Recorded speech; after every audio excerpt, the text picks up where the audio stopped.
Page 4, Rigaudon, or Rigaudon, depending on how you want to pronounce it. I'm not French, so this is a dance. It's a lively dance. Common time, no sharps or flats. We got accidentals all over the place. So let's take it one hand at a time, make sure we get the fingering and the notes and the rhythms. You're starting out in the right hand here. Put your hand here. So it's 1 and 2 and 3 and 4 and 1 and 2 and 3 and 4 and. Now, on these books, I'm assuming that you have a method book or you have a teacher or somebody that's explaining you how to read music. I don't teach how to read music in books like this. I just try and cover it thoroughly enough so you understand any tricky spots in this piece or any piece of, yeah, whatever. Now remember the numbers at the beginning of each line in little boxes above the staff, those are measure numbers. So I'll refer to measure numbers and you can try and keep up with me. Go to measure 4, or the last measure, the first line. And you're here, you cross over here. And you may have noticed that when I start to learn a piece, I play everything connected.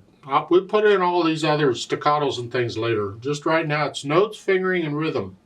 So again, cross over here, and then your thumb stays there. 3, and then measure 6. You're going to play the first E with little finger and then fourth finger. So it's 1 and 2 and then the third finger, just crunch up a little bit, and then cross over, and you can just stay there. If you want, the measure 9, you lift up and come up. I mean, you can cross under and connect it if you want. 2 and 3, yeah. It's pretty much the same idea that you had at the beginning, just different notes. Left hand. Left hand, you're starting here, but the next note is here. It's an octave up, so you're stretched out all over the place. So it's 1 and 2 and 3, and then.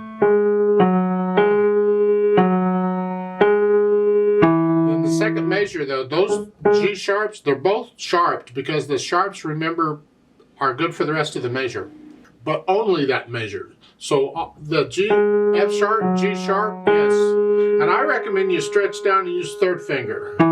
This way you're closer to the fifth finger coming down here.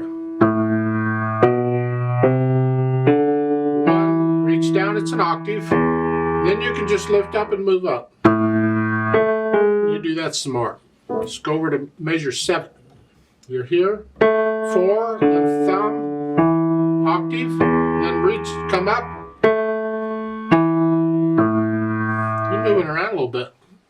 Measure 9, you're here, 1 and 2 and 3 and 4 and. Then you're going to cross over, third finger, octave down, keep going. 3, 4. I recommend now for measure 15, third finger on the C, and then lift up and move up. You can use second finger on the C. I just don't like using the same finger on notes one after another if I don't have to. So I'm going to use third finger on the C, and then second finger. And then the last measure at the bottom is 2 and then 3. Put the hands together. Here, 1 and 2 and.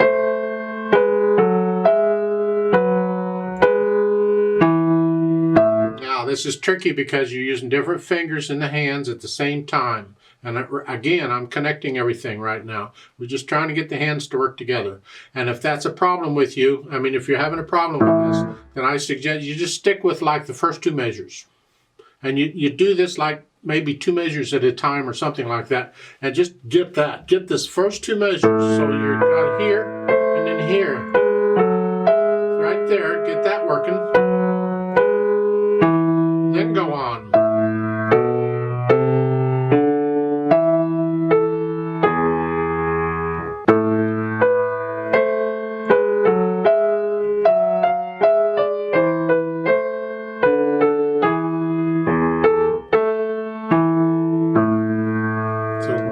work it out really slowly, both hands together, and anywhere you're hesitating, go back over those spots and get rid of the hesitation. You can go as slow as you need to go, but the beat, whatever it is, needs to be a steady beat.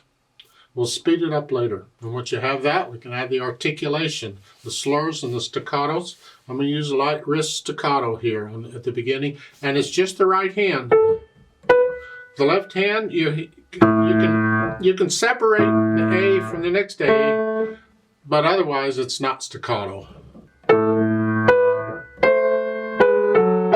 Now these are staccato,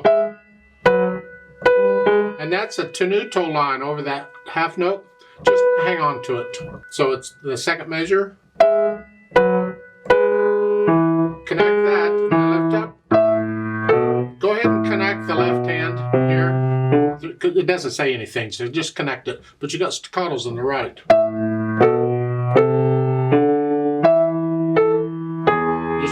On these tenuto lines, I don't know how this arranger or the editor intended the tenutos to be. I just linger on the note. Just, you can put a little stress on it if you want, but don't make it an accent. You see, the problem I have with making this an accent is that we're ending a phrase. That's the end of a sentence, and then we start again. You don't end a phrase with a jerk. So that's why don't accent it. I say just linger on it. And then come up, measure 5. Staccato. But then in the left hand, if there's nothing marked, go ahead and connect them for now.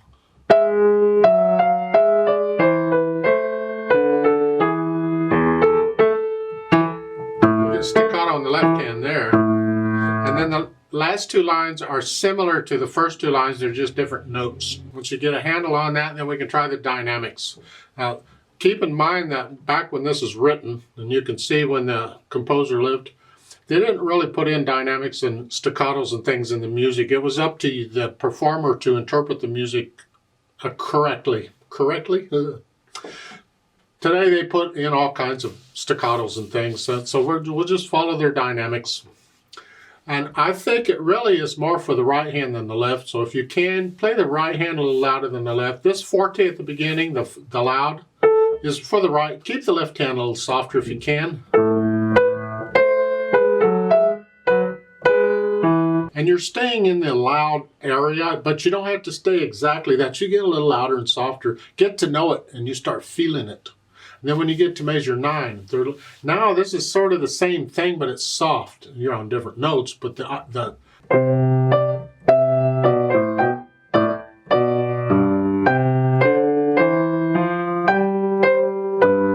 then the last line, you come up to sort of loud. And the right hand. Keep the left hand in the background.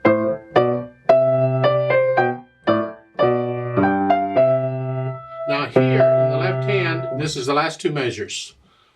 Lift up in the right hand and the left hand, but not the right. So forth. So you're not necessarily lifting up at the same time for each hand. You have to be careful about that. And then at the end, you're going to crescendo back up to loud. Because you're going to go back to the beginning, you want to be loud again.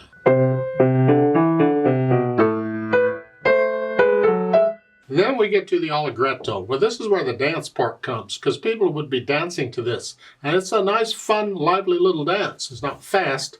It's just sort of fast. Allegretto's in between moderato and allegro. It's just, I call it the fun speed. It's just have fun.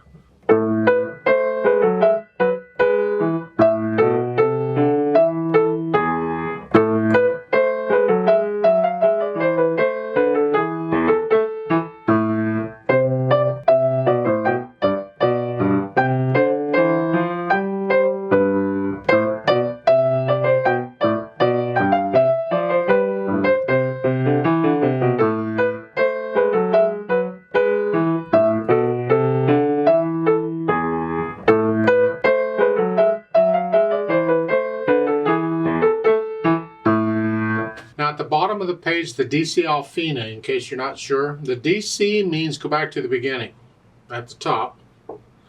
And the fine, the all fine, means go to fine. The fine is at the end of the second line where the thin and thick bar lines are, because that thin and thick bar line is the musical symbol for the end of a piece. That makes sense. So we're going to do all 4 lines, then go back and do the first 2 lines again. That's the way it works. Which means on this articulation at the bottom, this last measure here, connect the last 8th note at the bottom to the half note at the top. When you go back, connect it all. Connect all that together. Just pretend the slur goes all the way to the half note. Because the 8th notes kind of lead into it. And when you lead into something, typically you'll connect it. Like so. I'd like to play this with you very slowly to double check the notes and the rhythms. Not going to do dynamics.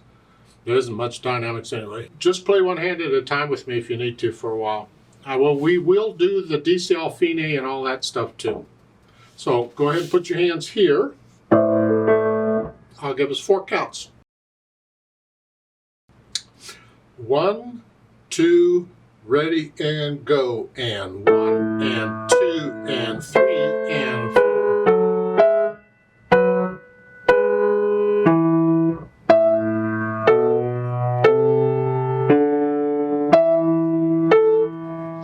And 4 and